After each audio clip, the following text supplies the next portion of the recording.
Good evening, everybody. Thanks for watching. Thanks for tuning in as we talk about sports today. A few topics I'm going to get into, a few things I want to talk about. But before we do that, please hit the like, please hit the subscribe button, please share, please help us grow our channel. We are not celebrities, we are regular people who talk about sports topics. We talk about today. We're gonna talk about the Colorado, because I'm rolling with Coach Prime. Win, lose, or draw. Let me know in the comments you got anything you want to talk about. But make sure to go to the channel at the bottom, CTM TV Little Rock, YouTube, Instagram, and Twitter or X, however you want to say that. What else I want to get into? Also, please make sure to check out our podcast, The Thinking Game, where we have conversations about regular people stuff. And we try to do that every Thursday. We trying to go live. We probably mix it up, go live. Sometimes we may record outside. It's starting to cool down now. It's not as hot anymore. But I want to talk about before I get into the sports, I gotta say rest in peace, Coach Mundy. Sam Mundy was a football coach at Dunbar. I didn't play football, but I used to see him all the time. I knew homeboys that played football. Definitely made an impact in the community. Helped a lot of young guys get through some tough times in their lives by coaching football. And cool guy, man. Cool guy, man. Some of my memories, man. He had this look on him. He kind of remind me of the Hamburglar. You ever see that character on the McDonald's commercial? He always had that look, like he always looking around, but really good football coach, man. He's just a funny dude. I remember they had an assembly one time where somebody was a comedian, and they said he looked like the Cookie Monster, man. He got mad about that. It was pretty funny, but man, shout out to Coach Monday, man. Um, I think he had a pretty good record playing football at Dunbar. Good players came through Dunbar. Yeah, man. But rest in peace, man. The coach Monday, man. So with that being said, now time to get into sports. The Colorado Buffaloes, they play UCLA tonight at 6:30. And I think the UCLA was ranked number 25 last time I checked.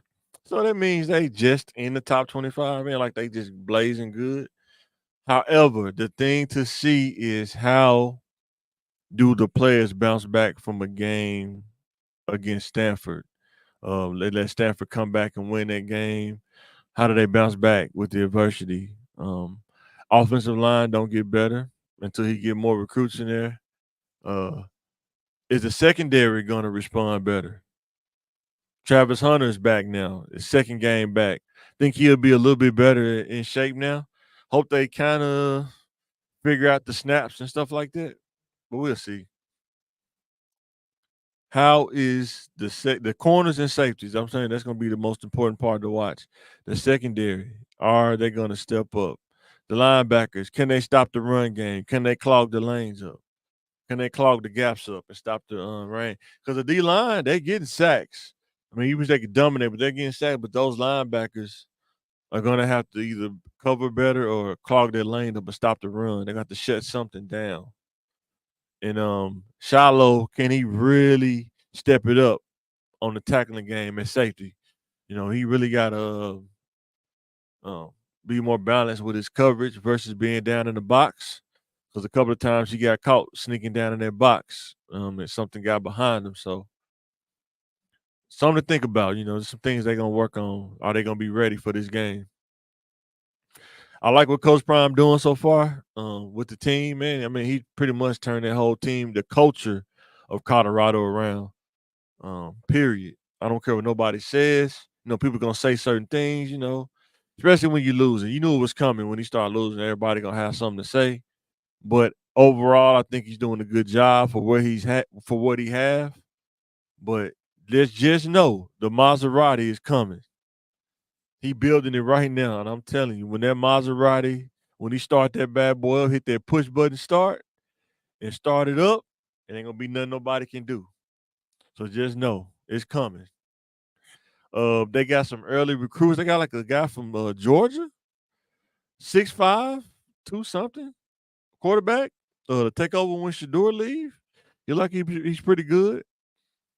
They got a couple of running backs and receivers. I want to see what defensive players they get to commit. Do they get some more safeties and corners?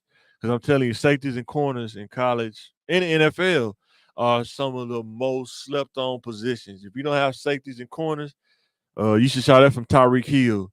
You're gonna get scorched, scorched. Nothing you can do. And another thing about college that I've been thinking about too is Caleb Williams.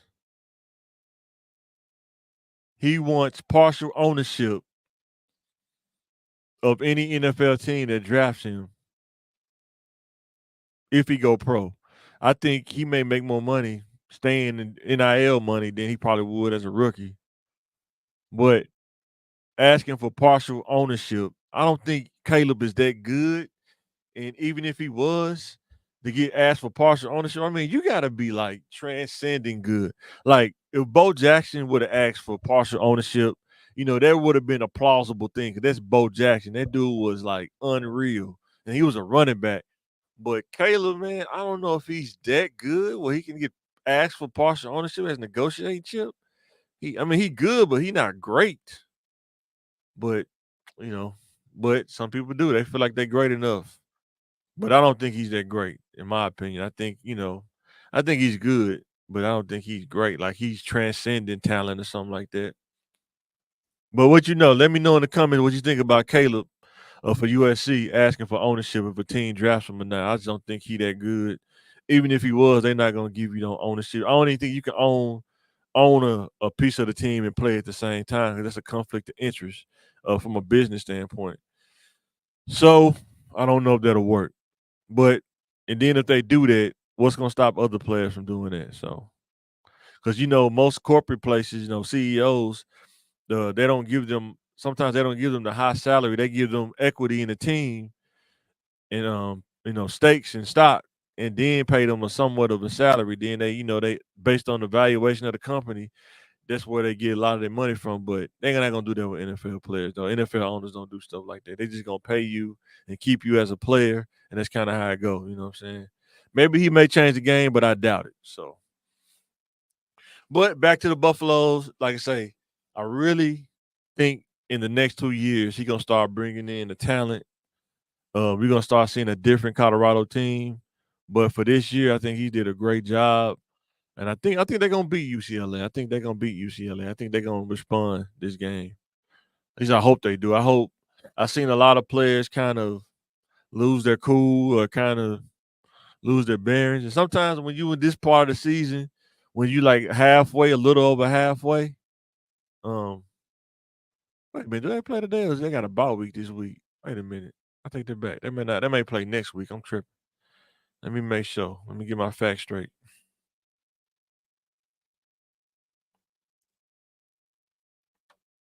Let me get my facts straight. They play next week. Yeah, they play next week, October 28th. Yeah, they play next week. I'm sorry. My apologies. They play next week. So with them having this week off and the players, come back ready to play, I hope they don't do nothing crazy and get kicked off the team. And this sometimes that's the hardest part is to stay out of trouble when you been on TV and people know you and stuff. But I think they will. But I think how the players respond, we're gonna find out how the players respond.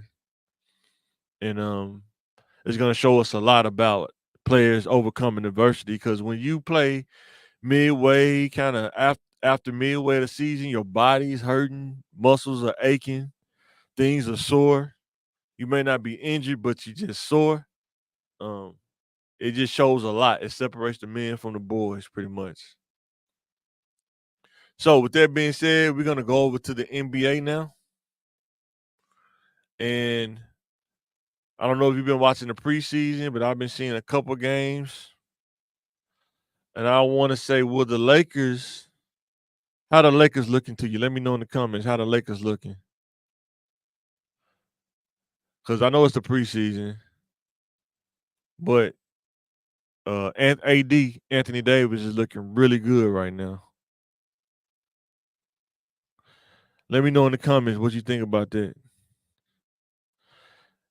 The Lakers are looking good in the preseason as long as AD stay healthy. Because sometimes he start out that way, but then he may flop his ankle when the season starts, and then the whole things change at that point. But let me know in the comments, will the Lakers be good this season if AD stay healthy? Because who do he have to really challenge him in the West as far as big men go? Maybe Jokic, but after that, I mean, who else do they have? What do you think about the Suns? How the Suns looking so far in the preseason with Booker, KD, and Bradley Beal? I know they got Nurkic in there. I think that's a better fit than the other guy they had. I can't remember his name off the top of my head, but um, way better than him because he don't require the ball like that. But I'm really worried about their depth though. Who they have coming off the bench? That's what I'm more kind of worried about than anything. So let me know in the comments what you think. And when I look at the Lakers, I really like their team so far. Kind of the same team from last year, just more experience from the players they had. It's gonna be interesting to see if D'Lo can play better this year with the Lakers. But if AD stay healthy, though, I think they'll have a really good season, though. So I like what I'm seeing so far. But AD has to stay healthy. Let me know in the comments what you think about that. AD definitely has to stay healthy. So my next question is Chris Paul. Will he look better with the Golden State Warriors? Will he make them a better team? Let me know in the comments. Will he make a better team? I think that he will. I think that with him coming off the bench, he can guide that second unit and he keeps the game under control because how he controls the ball and how he dishes the ball and stuff. So in his mid-range game, when the threes are not falling, he's real good at the inside the three-point line. It's like a lost art, the mid-range game, but he's really good at that. And I guarantee you, watch how they play this year. You're going to see the difference having a Chris Paul on your team than not having a Chris Paul because Jordan Poole was good. He was good. But having a veteran point guard that can guide the offense makes a total difference, especially when the game get out of control. You can put him in. He can slow the game down. And imagine at the end of the game, they got Chris Paul running point. Now you got Stephen Curry and Klay Thompson running on the wing, doing plays and switching and running plays. You got to keep up with them, and they can strike at any time. They can run a double screen or plays with Klay and Steph, and you don't know who's gonna get the ball, who's gonna pop up and run a curl screen. You just don't know because the ball is not in Steph's hands, so he don't have to force plays now. So let me know in the comments. Do you think the Warriors are gonna be better with Chris Paul? Now you look at the Bucks with Dame and Greek Freak, Giannis. Will Dame have a better attitude because he didn't get traded to the Heat? Now that he didn't get traded to the Heat, will he have a winner's attitude or will he be kind of like frustrated because he wanted to play for the Heat? I think he's in a better situation with the Bucks, in my opinion. We're having Giannis and Chris Middleton can stay healthy. That's actually a good big three tandem, in my opinion.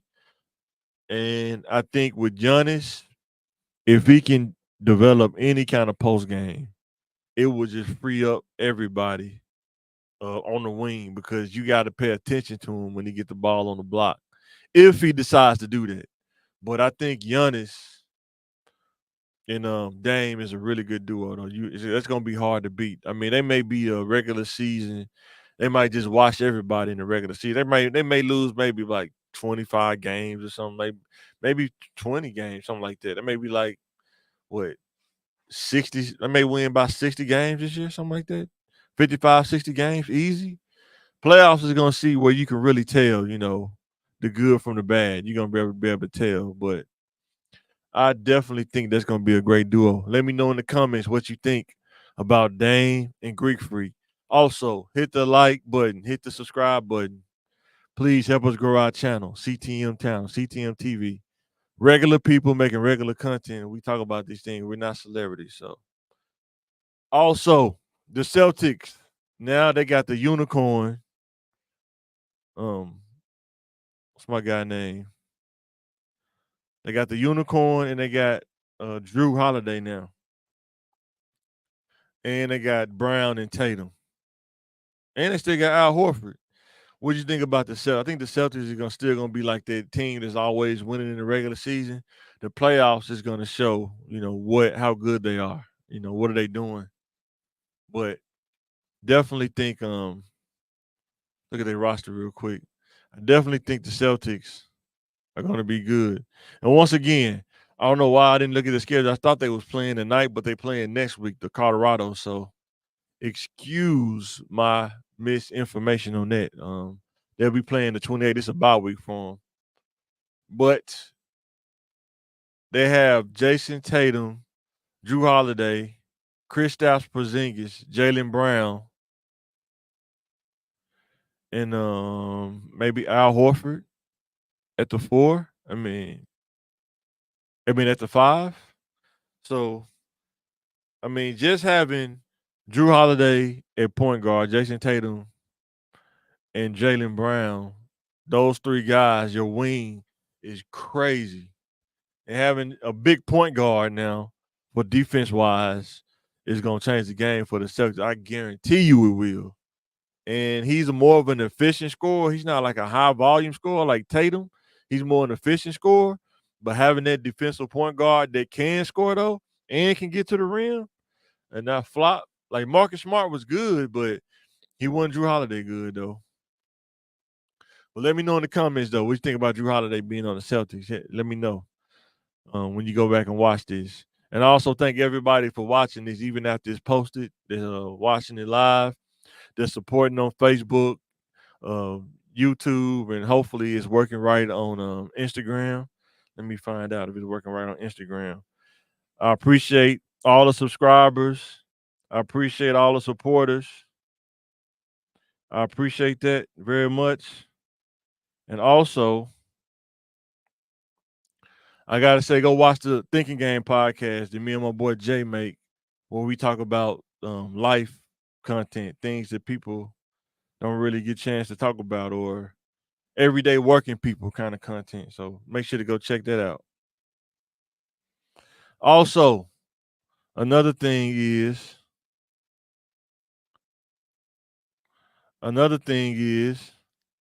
don't sleep on the NBA starting this season. It's gonna be a good season for the NBA.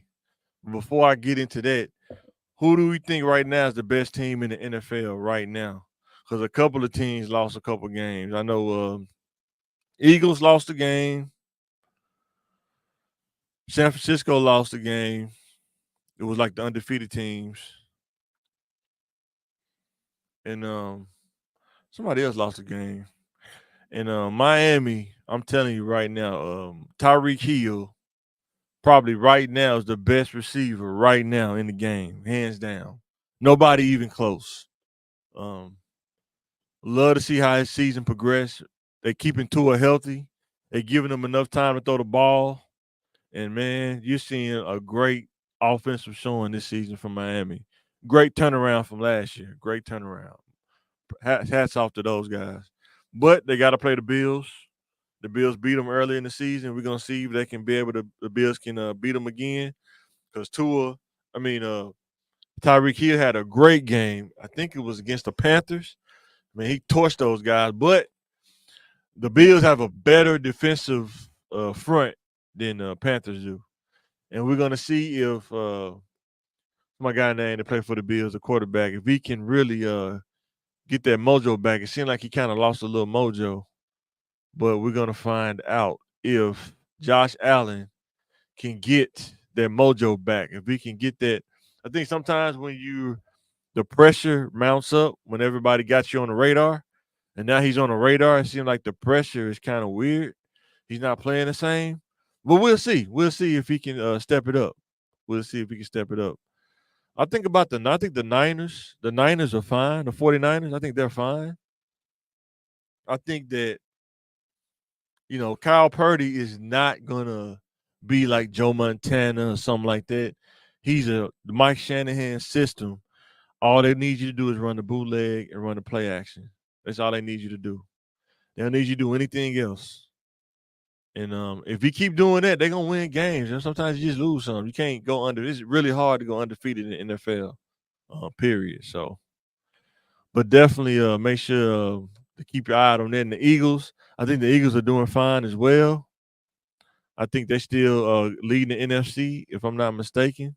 But I'll watch out for the Jaguars. The Jacksonville Jaguars are really good record. They're 5-2 right now. 3-0 on the road. That's pretty good. 2-2 at home. And it's like they're averaging. I don't know how many points they're averaging in the game. Look at the stats. I think they have how many points they're averaging? They don't have points. They only have in rushing yards, first downs. They're doing really good, but I'm trying to get their points per game. But Baltimore, how do you think about how Baltimore doing this year? Are they doing pretty good? I like they're 4-2 right now. I think a couple of people got injured, nicked up a little bit, but they're doing pretty good. New England, man, I like Belichick, man, but I think the Belichick era is starting to run out of gas. He cannot find that talent that he had when he was winning the Super Bowls. Like, you won't find another Ty Law. You're not gonna find another Willie McGinnis. You're not gonna find another Teddy Bruschi. I mean, those guys just don't come all that often. He had them all in one time. Richard Seymour, that dude at DN in a 3-4 was unreal. People don't realize that dude was unreal.